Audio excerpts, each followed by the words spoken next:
아무리 운동을 열심히 해도 인슐린이 고공행진을 하는 상황에서는 절대로 체지방을 분해하지 않는다는 거죠. 비만의 원인을 해결해 주는 건 바로 소금입니다. 어떤 분이 뭐 소금 먹으면 살찌지 않나요? 뭐 부종 생기지 않나요? 이런 것들을 많이 해결해 주는, 다른 식단은 전혀 안 하고 죽염수만 하루에 한 2리터 내지 3리터 정도 드셨는데 남편분이 9kg 정도 감량하신 사례도 있고, 많은 분들이 10kg는 기본 정도 감량을 하고 있고요. 2주에 한 5kg, 6kg 정도는 기본 감량이 되고요. 그래서 1리터에 정도의 죽염을 넣어서 드시면 좋고요. 혹시 인바디 측정을 해보셨나요? 같은 체중에도 이 몸은 다 눈바디라고 하죠. 몸이 다르잖아요.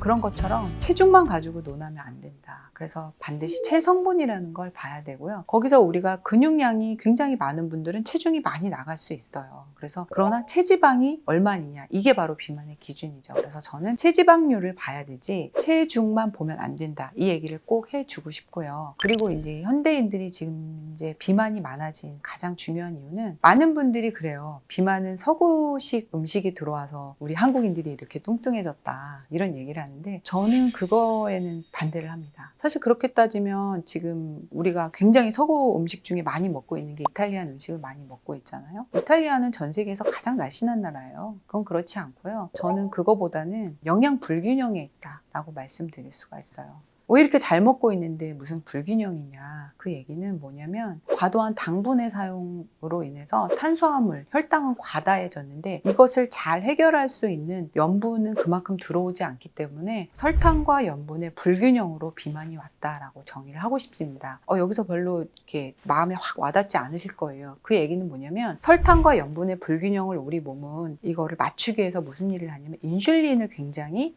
많이 분비를 하면서 인슐린의 저항성이 라는 게 생깁니다. 그게 염분의 요구량이 몸에 높아지면 인슐린을 많이 분비하고요. 또 하나는 당이라는 탄수화물이라는 것들을 많이 먹게 되면 혈당이 높아져도 또 인슐린이 많이 분비됩니다. 이렇게 되면서 인슐린 저항성이 되면요, 우리 몸은 지방을 절대로 분해하지 않아요. 무조건 저장만 하려고 합니다. 그래서 우리가 먹은 모든 에너지를 전부 다 저장하고, 있는 지방도 절대로 분해를 하지 않습니다. 아무리 운동을 열심히 해도 인슐린이 고공행진을 하는 상황에서는 절대로 체지방을 분해하지 않는다는 거죠. 그래서 운동을 하던 뭐 어떤 다른 노력을 하더라도 인슐린 저항성이라는 것을 개선하지 않고서는 절대로 다이어트가 일어날 수 없다는 거죠. 그래서 인슐린 저항성은 하나의 질환이라고 규정을 하시고, 이것부터 개선해 나가는 것이 가장 비만의 중요한 키라는 겁니다.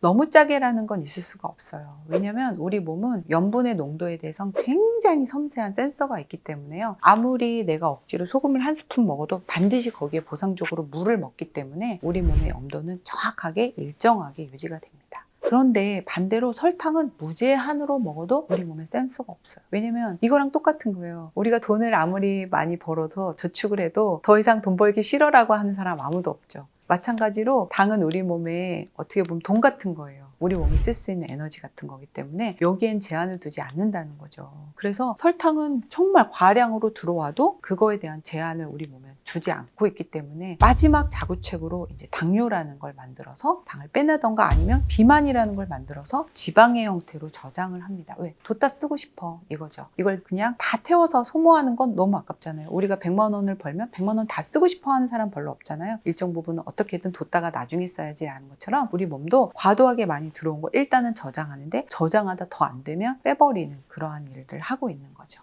설탕과 소금의 비율은 따로 정해져 있진 않고요. 내 몸에 이제 염도 센서로 인해서 이제 소금은 알아서 먹게 되어 있습니다. 우리 몸은. 그런데 설탕은 뭐 당 음식을 내가 평소에 좀 많이 먹어왔다라고 생각하시면 소금은 양 제한 없이 한번 몸이 받아들이는 만큼 한번 드셔보시면 좋을 것 같아요. 그러면 당연히 이거와 보상적으로 수분은 계속 따라오면서 물을 마시게 될 테니까 우리 몸의 염도가 망가질 염려는 없고요. 그 추가로 들어간 염분들은 설탕을 잘 해독하고 중화시키는 데 사용되고 다시 소변을 통해서 빠져나가게 되어 있습니다. 그래서 소금의 양은 정하실 필요가 없고요. 당분은 제한하시면서 소금을 충분히 섭취해 주시면 설탕을 중화하고 탄수화물을 해독하는 데 도움이 되는 방법이라고 할 수 있습니다. 아까 제가 말씀드린 것처럼 인슐린 저항성이라는 비만의 원인을 해결해 주는 건 바로 소금입니다. 그런데 소금에 대해서는 어떤 분이 뭐 소금 먹으면 살찌지 않나요? 뭐 부종 생기지 않나요? 이런 것들을 많이 해결해 주는, 소금에 가지고 있는 단점을 잘 해결해 줄 수 있는 게 바로 죽염입니다. 그래서 죽염은 가장 건강한 형태의 소금이라고 할 수 있는데, 그리고 죽염은 대나무 속에서 9번을 굽는 동안 대나무에 있는 미네랄이 다 소금 안으로 들어갑니다. 그 중에 굉장히 중요한 칼륨이라는 미네랄이 많이 흡수가 돼요. 근데 나트륨은 우리 몸에서 부종을 일으키고 수분을 잡아당기지만 칼륨은 가장 좋은 이뇨제입니다. 그래서 죽염수로 꾸준히 섭취를 하면 오히려 붓기가 빠지고 소변도 시원해지면서 부종 염려 없는 소금을 섭취하는 방법이거든요. 죽염만큼은 제가 열심히 드시라고 강조를 하고 있고요. 그래도 하나 음식을 꼭 말씀을 해달라고 말씀드리면 저는 미역국을 말씀드리고 싶어요. 이거는 제가 경험적으로 말씀을 드리는데, 체중이 이제 이렇게 변동이 잘 없고 흔히 말하는 정체기, 아니면 초반에 체중 움직임이 잘 안 나, 뭐 이런 분들한테 제가 미역국을 충분하게 드시게 할 때 여지없이 굉장히 체중이 잘 빠지는 경험을 했어요. 왜냐면 처음부터 소금을 드셔라, 죽염을 드셔라 하면 좀 거부감이 있는 분들이 있어서 두려워하시는 분들이 많은데, 이 미역을 통해서 건강한 염분을 드시게 하면 거부감 없이 드실 수가 있고요. 또 미역에는 굉장히 많은 식이섬유나 또 포만감을 줄 수 있는 그런 다당체라든지 이런 것들이 굉장히 많이 들어있고, 영양적으로도 철분이나 칼슘 이런 것들이 매우 풍부해서 또 혈액을 잘 만들어주기 때문에, 또 혈액이 만들어져야지 세포의 에너지 대사가 활발해지니까 미역국은 정말로 최고의 이제 음식인 거죠. 그래서 좋아하시는 뭐 육류 넣으셔도 좋고요. 뭐 전복이라든지 문어 이런 것들 넣어서 한 손 푹 끓이셔서 그냥 매 끼니, 정말 난 다이어트 같은 거 못해라고 하는 분들도 미역국만 배고프지 않게 매 끼니 드시게 했을 때 굉장히 체성분도 좋아지고 체중도 잘 빠지는, 저는 경험을 많이 했으니까 미역국을 최고의 다이어트 레시피로 뽑고 싶습니다. 제가 사실 다이어트 프로그램 내에서는 한 100일 정도 제가 진행을 하는데, 기본적으로 이제 탄수화물은 제한하고 이제 죽염수를 충분히 드시게 했을 때 많은 분들이 10kg는 기본 정도 감량을 하고 있고요. 이제 이렇게 감량이 되니까 가족분들 중에서 나도 하고 싶어 라고 해서 옆에서 흔히 말하는 곁다리로 그냥 보고 다른 식단은 전혀 안 하고 죽염수만 하루에 한 2리터 내지 3리터 정도 드셨는데 남편분이 9kg 정도 그냥 감량하신 사례도 있고, 그래서 저는 뭐 지금 현재까지 작년부터 한 100분 이상 꾸준히 해왔는데 2주에 한 5kg, 6kg 정도는 기본 감량이 되고요. 한 100일 정도 꾸준히 하면 10kg에서 12kg, 뭐 15kg까지 감량이 되신 분들은 굉장히 많습니다. 다이어트를 하실 때 가장 먼저 해야 될 것 중에 하나가 바로 인바디를 먼저 보시는 게 중요해요. 제가 굉장히 많은 분들이 체수분이 부족한 분들이 많다라는 걸 알았어요. 그러니까 수분 부족이 비만의 굉장히 큰 원인이고, 또 비만하다 보니 지방이 많아서 수분 부족이 있는 거죠. 그래서 죽염수를 통해서 체수분을 충분히 채워나가면 근육량이 많아집니다. 이제 눈에 보이는 인바디 측정상의 근육량이 많이 늘어나요. 그 이유는 뭐냐면 근육의 70%가 수분으로 이루어져 있기 때문에, 실제로 이제 근육이 이렇게 팽창돼서 불어나기 때문에 근육량 측정이 많이 됩니다. 그렇게 되면은 상대적으로 체지방량은 근육량의 비율이 높아지면서 줄어들게 되죠. 그래서 체성분이 일단 좋아지고요. 또 하나는 혈액순환은 당연히 체수분이 많아지니까 좋아지고, 또 근육이 많아지면 어떤 일이 일어나요? 에너지 소비처가 많아지는 거예요. 그렇기 때문에 지방을 활발하게 태워주고 또 체온도 올라가기 때문에 이렇게 죽염수만으로도 굉장히 많은 도움을 드릴 수가 있는데, 그래서 1리터에 9g 정도의 죽염을 넣어서 드시면 좋고요. 근데 그거보다 짜게 드신다고 해서 탈날 일은 없습니다. 예를 들어서 나는 죽염에 너무 꽂혔어.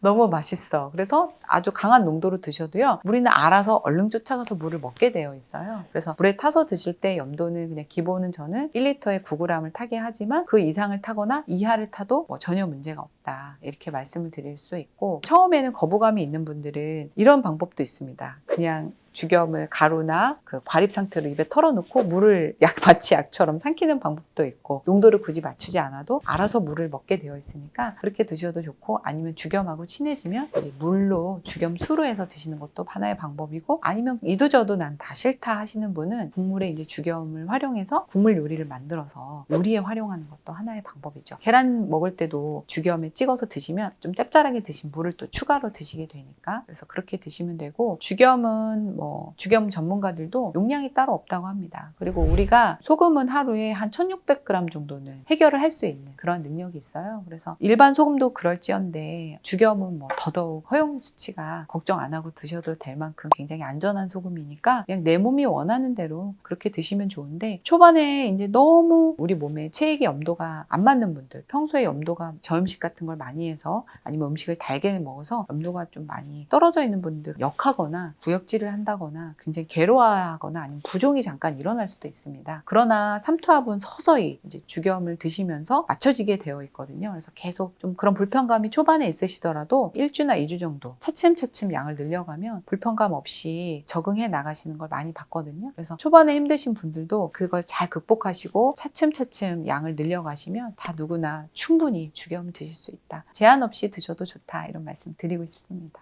그러니까 그냥 이 소금물이라는 건 생명의 그냥 필수, 우리가 살아가기 위한 최소한의 환경이라고 보시면 돼요. 그런데 이 환경조차도 잘 맞춰져 있지 않은 사람들이 참 많다는 거죠. 그래서 모든 질환에 다 이 죽염수는 활용이 가능하고 가장 근본 물질이라고 할 수 있는데요. 제가 이제 암 환자라든지 당뇨 환자라든지 많은 분들에게 죽염수를 드리는데, 이런 난치성 환자분들은 일단 드시고 나면 컨디션이 매우 달라집니다. 그리고 이제 그런 난치성 분들이 아닌 경우에는 안구건조라든지 비염이라든지 구내염이 늘 있다든지 뭐 소화불량이 있다든지 이러한 자잘자잘한 증상들은 아주 빨리 케어가 됩니다. 그래서 요즘 저는 약국에서 인공눈물을 굉장히 많이 판매하고 있는데요. 젊은 분들이 인공눈물을 너무 생활하고 계세요. 근데 그런 분들한테 죽염수만 충분히 드셔도, 소금은 수분을 잘 함소하고 보유할 수 있는 능력을 가지고 있잖아요. 그래서 바닷물이 마르지 않잖아요. 그래서 안구에도 계속 수분을 보유할 수 있는 능력은 바로 이 소금물을 섭취하는 거거든요. 그래서 그런 분들한테도 매우 도움이 될 수 있다, 이렇게 말씀드리겠습니다.